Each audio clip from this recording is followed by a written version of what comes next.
এই নিম গাছ, এই নিম গাছ, আর ওপাশে ওই যে দুটি তাল গাছ, আর ওপাশে দেখতে পাচ্ছি একটা, এটা তানপুরা, তানপুরা গাছ বলে।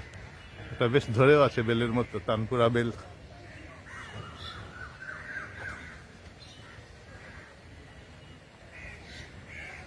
ছোটবেলা থেকে দেখে আসছি, আমি বিশ্বাস করি এই গাছগুলো সেই সময়ের।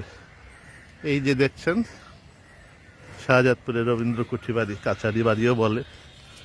রবীন্দ্রনাথ ছিন্নপত্রে লিখেছেন, অনেকদিন পরে বোট থেকে শাহজাদপুরে এলে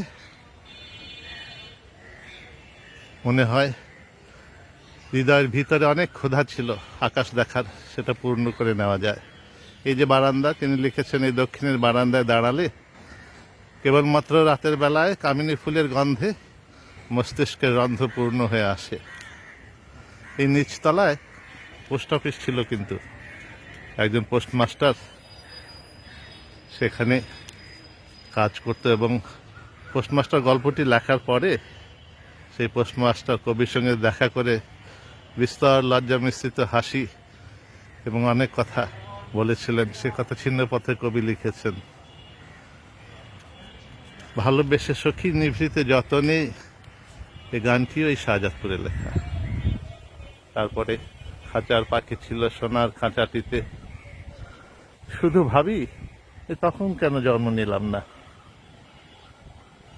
কবির পায়ের কাছে বসে গান শিখে নিতাম। আর যাই হোক, হয়তো মনে মনে হেসে বলতেন পোস্টমাস্টারের মতো, এই ছেলেটিকে আমার বেশ লাগে।